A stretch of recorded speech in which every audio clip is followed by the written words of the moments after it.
Lynda, thank you for joining us. This is such an honor for me to get to be here with you and have this conversation. You are, I don't think it's an overstatement that you're kind of a hero to a lot of the folks in our Friends of the San Juans community. And we've enjoyed your writing over the years, and it's terrific to have you here. Thank you for being part of this. Well, gosh, it's great to be here. Thanks for the invitation. It's wonderful to be on Orcas. It's a blustery day. It feels just like it should here in the fall, and fresh wind off the sound. It's magical to be here. Thanks for asking me. So I've got a couple questions for you, and then we're going to also have some questions from our audience as well. I wanted to start with, I almost started with how did the book come to be? But I guess I want to get below the surface a little bit more and what drives you and what brings you to the work that you do, and what is it in your background that brought you to this career, and where does your passion come from? Well, for me, it goes all the way back to the beginning. I was lucky enough to grow up feral. My parents planted us in a place with 7 acres of woods and a nice stinky frog pond, and my mother would say, go outside and find something to do. And that was such a blessing for me. Every picture you see of me as a kid, I'm covered with calamine lotion, and I have a black eye, and I'm in my Girl Scout shorts, and I'm outside. And honestly, I never really changed from that time. To me, the wonder of nature is something that I grew up absolutely immersed in, and it's just the magic every day of how does nature work? What is the detail of how one miraculous thing fits to another? And I think in my career at the Seattle Times, I'm grateful that I've had the opportunity to pursue that curiosity. It's a family-owned, locally owned paper. We're celebrating our 125th year, believe it or not. And one of the things our publisher always tells us to do is cover news that you can't get anywhere else. So to me, that's about this place. It's about here. What is the miracle of here?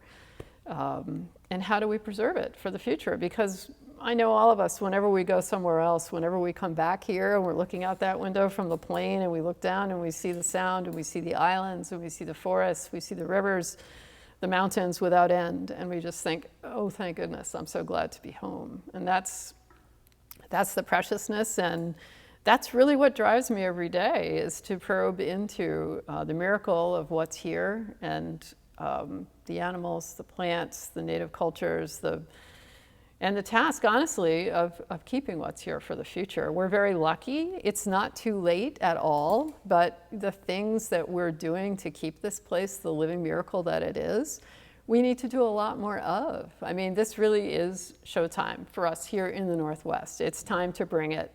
Because honestly, everyone's going to be coming here. In the climate change emergency that we are in, we are the last best place. And so, we need to make sure that as we think about the future, we need to take the lesson from the first people and think 7 generations ahead. And think about keeping the miracle of here, not only now, but for the future. And we can do that. And I hope we'll talk more in our conversation about why we know we can do that. We know it because we're doing it now. We just need to do more of it. And I can give you some very specific examples of what's working. This isn't any kind of magic, and hope is important, but it's not a plan. We just need to understand and appreciate that we have a very special place to take care of, and we know how to do it. We're better at it than anybody else in the world. We've already set the example for how to take care of this place for the world. We'll talk more about that. But I want people to feel very energized and encouraged about where we're at and where we can go. Yeah, well, that's a great segue, right? I want to hear what you hope people take away from the book, right? It's a terrific book, by the way. As I've been here in this position as Friends of the San Juans, I've been trying to read everything I can, right, to learn as much as I can. And one of the things I loved about your book is that it makes that connection between what's happening in our natural world and kind of the emotional content of that. Right. And you mentioned, you talked about things that are happening. You've been around the entire Salish Sea region and reporting and looking at issues. Where do you see the work of Friends of the San Juans fitting into all of that? You actually know a lot about Friends of the San Juans already, and I'd love to hear your thoughts about that. Well, I can give you some really specific examples. So this work for me, as on the book, really started covering the crisis with Mother Orca Tahlequah back in 2018. In the summer of 2018, she was the mother who happened to be a whale who changed the conversation about the Salish Sea, because she gave birth to what at that time was the first birth for this population of endangered orca whales in many years. And that baby whale only lived about 1/2 hour. And she began to do something that scientists know that very sophisticated, socially connected animals, including orcas, dolphins, others do, which is grieve. She wouldn't let the calf go. She held on to it. She had to grip it by her teeth and hold it either by its little tiny dorsal fin or any way she could, balancing it on her rostrum, and had to remember every time she went down, make the decision to hold on to it again, to grip it again before the tide would take it away. And she did this not just for 1 or 2 days. She did this for 17 days and more than 1,000 miles, Brent. And honestly, I don't think she ever let go. I think that finally just fell apart. And so as a reporter at the Seattle Times covering that, we made a decision at the paper to just stay with her and cover her journey, because we felt like she was a witness and we needed to witness for her what she was really showing us about the Salish Sea, which was this place of incredible abundance for 10,000 years for this native species, could not support something as natural as giving birth to a healthy calf. What had happened? What was it about? And so we decided at the paper to go deep on that story and really go to the depth of the roots of this environmental crisis. And Tahlequah, she opened the door for that conversation because, as I said, she was a mother who happened to be a whale.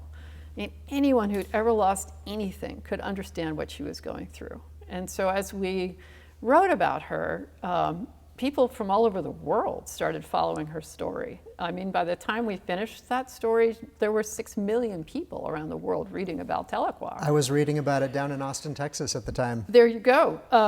And so to bring this back to the Friends, I mean, what happened for me in the journey of getting to the bottom of what had really happened here, why had she lost that calf, it very quickly led us, of course, to salmon, that this is there are many populations of orcas. There's only one species, but the populations are all different in their food habits all over the world. They are the top predator. They eat what they eat, though, and they're not generalists. They eat, what they've learned how to kill where they are. So, for some of these orca whales, they'll literally rip the liver out of a great white shark, or they'll work together to rinse seals off of an ice floe up in the Arctic. Or if they're transient, as we see here in the San Juan Islands, they prey on marine mammals, and they're incredibly good at it. They can even take out something as big as a sea lion. Well, for the southern residents and the northern residents, which are the same animal in a different location, their thing is salmon. That's what they eat, preferentially Chinook, especially in the summer, especially here. So what had happened, and we know this from some of the work that's come out of the UW Center for Conservation Biology and some of the work Deborah Giles has done with her orca scat-sniffing dogs right here in the San Juan Islands, is that these animals were not getting enough to eat. They were under nutritional stress, and that many of these pregnancy losses, before they can even bring the baby to term, are happening because they're under nutritional stress. Well, what does that get back to? What that gets back to, of course, is the entire environment that supports salmon. This is what makes the orca so important. People often say to me, well, what if we lose the southern residents? Why does it matter? We'll still have the transients. Well, yeah, you'll still have black and white orcas swirling around, and that's great. But the point is, the southern residents are the animal of here, and they've been here for 10,000 years. And not only do they have a right to be here, but they tell us something about here. If they're not getting enough to eat, if they're not getting enough salmon, what does that tell us about here? Well, it tells us a lot. It tells us that the freshwater streams and rivers that support the salmon, the forests that keep that water cool and clean, they're not the way they need to be either. And so it's a call to all of us who live here. If the southern residents aren't doing well, that's a message for us. It's about our place, our communities too. You can think about the Southern residents as really an ancient society. These are not just random black and white animals. These are families, and they have language, they have culture, they have greeting ceremonies, they live in tight family groups, they're very bonded to one another. The young never leave their mother for life. Well, who does that sound like? People very often say to me, oh, they're just like us. Well, the first thing I think is, don't flatter yourself. Because unlike us, they peacefully live with other populations in the North Pacific. They don't war. They don't even fight with each other. And they stick together for life. Those family groups are absolutely bonded. But there really is a similarity in the sense that the Southern residents and we here in the Pacific Northwest, we're people of place too. And this goes all the way back to the first people of this place. And there's a saying in Coast Salish country, no little fish, no big fish, no black fish. What did I just make? I made a pyramid of connected beings. And here at the Friends of the San Juans, a lot of the work that I've done with your scientists has been about forage fish, and it's been about natural beaches. Well, what do I mean by that? What I mean is a beach where you still have the incredible, miraculous process of the continual shedding of the uplands down to the shore, replenishing that fine substrate that forage fish, these little things that feed everything else, the heron, the herring, the sand lance, they actually need to be able to spawn in eelgrass beds in the near shore. And the sand lance, they're called that because they actually need to spawn up in the upper beaches. Well, the Friends of the San Juans have done a great job of explaining to people those connections. And it's as simple as this really three little part saying, which is, orcas need salmon, need forage fish, needs natural beaches. You can put it on a t-shirt and you have. I think we can overcomplicate things, and the Friends have done a great job of drawing that connection between the uplands and the beaches and the near shore and the salmon and those forage fish, and that tight connection between the food sources of these animals. If you've got forage fish, you're feeding those little baby salmon, and they grow up to be those Chinook that feed the orcas. So, the Friends, for me, have been an opportunity to learn about that. I've gone out on some of these forage fish surveys on the beaches with your scientist, Tina, your science director, Tina Whitman, and who would have ever thought that a fish would be spawning up on what is a dry beach? Why would you think that? You wouldn't think that. These are the kinds of things you have to learn. Like all of us, when we come to the Northwest, need to learn how this place really functions. And that's the job the Friends has been able to do. You're a nonprofit. You're not out there to hassle anybody or find somebody. You're there to educate about, those messy brambles over there. Those are actually super critical places for birds. And that old bulkhead that really isn't serving any purpose for anybody anymore, if you could take that out, that would hugely help the beach nourish that near shore environment, which in turn will, keep all those forage fish thriving so that the salmon can thrive. And it really is this connection between human communities and the natural communities that we love. And we're in it together. We're absolutely in it together. We are at a time where they need our help in order to not only survive, but thrive and persist forever. And this is the kind of work that the Friends is helping all of us do with this education, really about how it all works. Your book, there were parts of it that were hard to read. There's a lot of challenges out there for the orca, to put it mildly, right? What do you hope that people take away from that?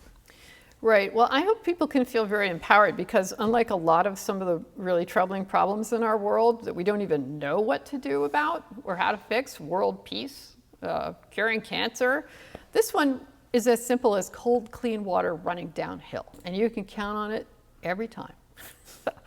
You can count on nature. I mean, if you give nature space to recover, you can count on that every time too. I mean, we actually know what to do here in the Northwest to recover these natural systems.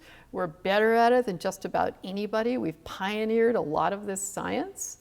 Let me give you an example. So the Elwha Dam removal out on the Olympic Peninsula of Washington State, this is still the largest dam removal ever in the country. A lot of people back in 1992, when the law was passed by Congress calling for this fisheries restoration, said, oh, you shouldn't do it and you can't do it, and if you do it, it'll never work. Well, we're now in the 10th anniversary of when the first dam started to come down. I got news for you. 8,000 Chinook salmon adults came back to the Elwha River last summer, and I don't even know how many came back this year. I mean, this is spectacular success and so much faster than anybody expected. And we all love to talk about the salmon, but it isn't just the salmon. You have dippers, a beautiful aquatic songbird that's obligate to rivers because they live off the little tiny beasties that live on decaying salmon carcasses, and they eat salmon eggs. The dippers in the Elwha River now are bigger in body size, and the females are bearing double clutches, 2 rounds of young. Why? Because they're feasting on coho eggs. They hold them up in their bill like a glass of Merlot. It's a beautiful sight. So the birds are back. There are more eagles in the lower river than there have been in a generation because they're feasting on uaclan that have also come back. The beach. Welcome to Washington's newest beach. I mean, it used to be that walking on the beach at the Elwha River mouth was not a pleasant experience because it was just eroded to total bare cobble, turning your ankle. You go out there today, soft sand, beautiful sand, because it's all been released from behind those dams where it was penned up. And it, not only that, but it keeps going into the near shore where you have a whole reset of the native ecology. There's a crab fishery again offshore of the Elwha River. That hasn't been true in generations. And so we can think about this as not a miracle, but something people did, that they decided to do.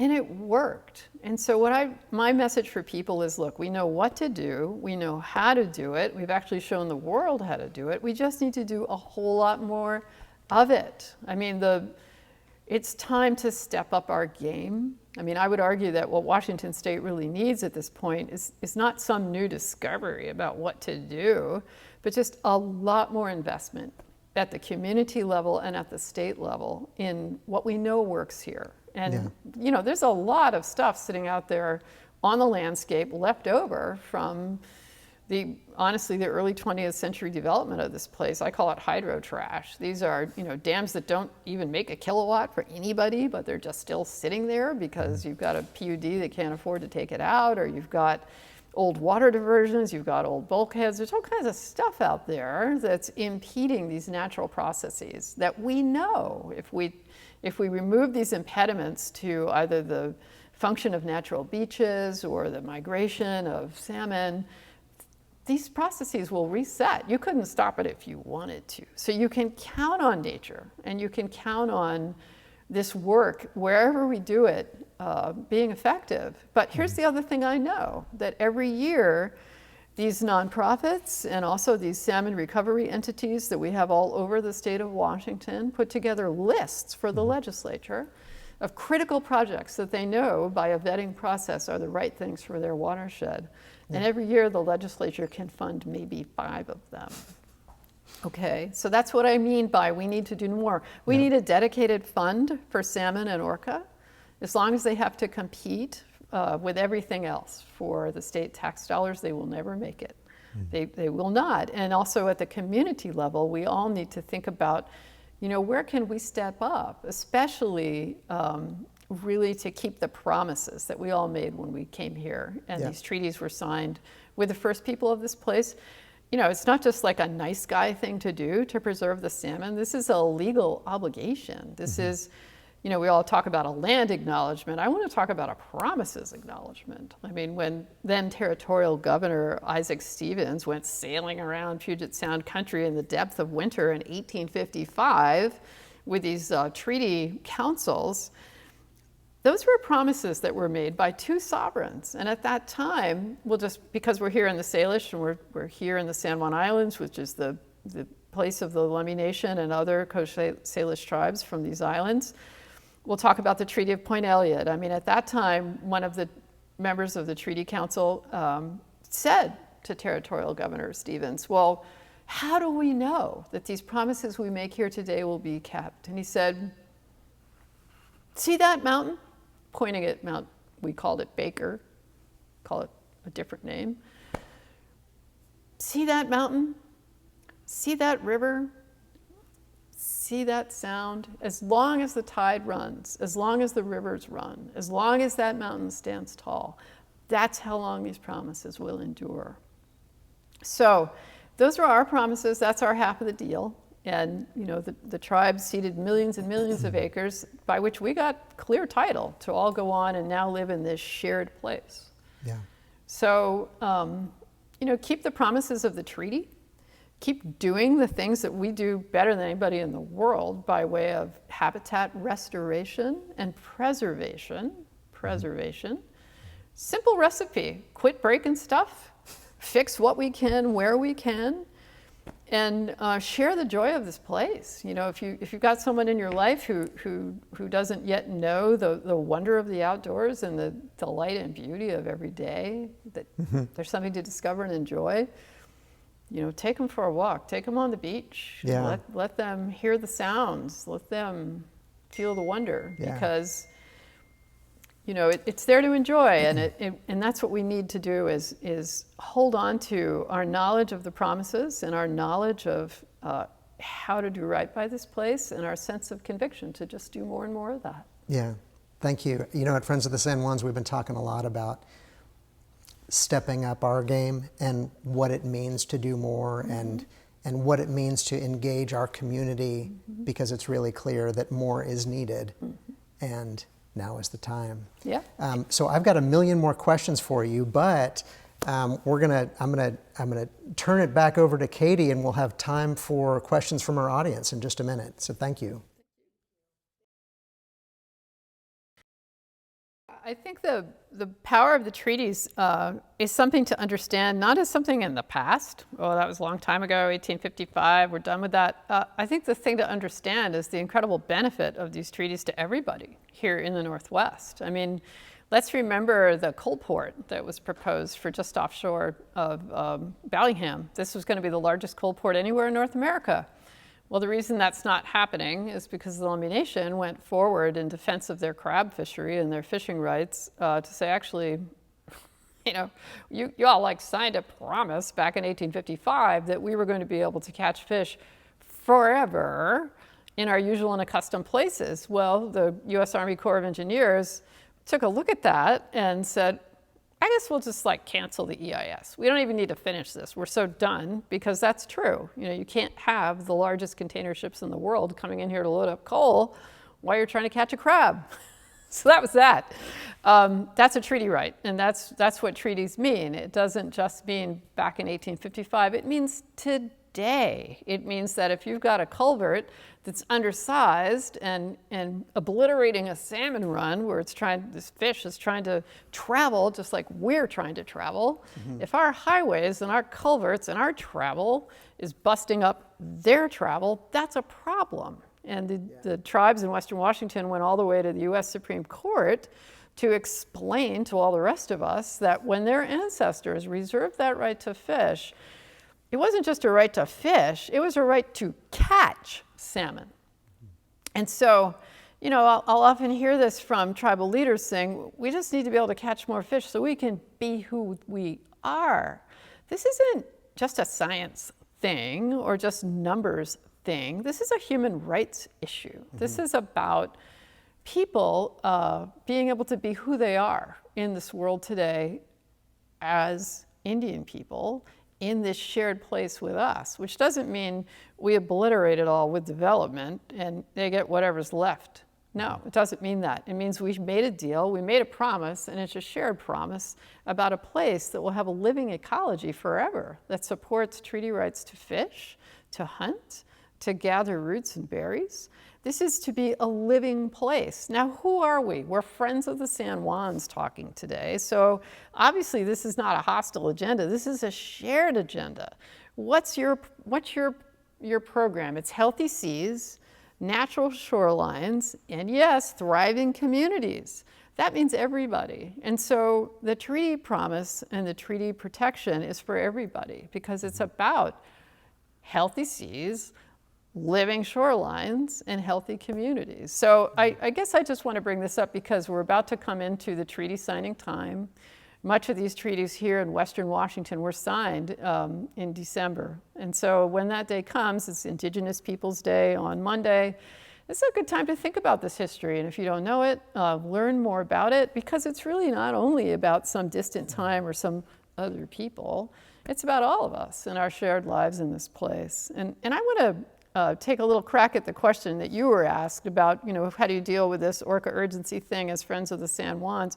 I got a 3-part program for people who live here. Plant it, don't break it, and take care of it. If you're living someplace that someone before you scalped or whatever it was that happened, this is your opportunity to learn about the native plants and landscape and try to put back, so that nature can have a little boost in healing. And take care of it yourself and certainly don't make it worse. I mean, we were at a property just the other evening and it was incredibly inspiring. This is John, you heard from him earlier when he and his wife Maya came on the landscape. They decided to, rewind the history and they set their house way back so that the natural shoreline could recover, and they cleaned up enormously a lot of creosote that was on the property. And gosh, we were there last night, Brent. It couldn't have been prettier. There were all kinds of seagrasses and things had come back to life in just 10 years. This is what I said earlier. If you give nature the chance, nature comes back, and you can count on it every time.